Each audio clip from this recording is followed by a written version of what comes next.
What's up, everyone? Welcome to Program Your Remote. Today we're going to be doing a battery change on a Chevy Tahoe and Suburban Smart Key. Yours may have a slightly different button configuration on the front, but it'll be the same procedure to get the battery out. So what we need to get started is our new battery. It takes a CR2032 battery and then a small screwdriver or even something with a point, and that's just going to help us get the battery out. And then to get started, we need to take the emergency key out of the bottom. That's done by pressing this little button here, and then that'll slide out. And then we're actually going to use the key to pry this open. If you can see, I'll see if the camera will pick it up, there's a little slot right here. And with the buttons facing down, we're going to put the key in the slot and then pry it up like that.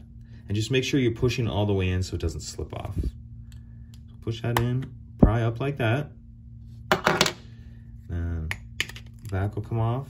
We actually see our battery here.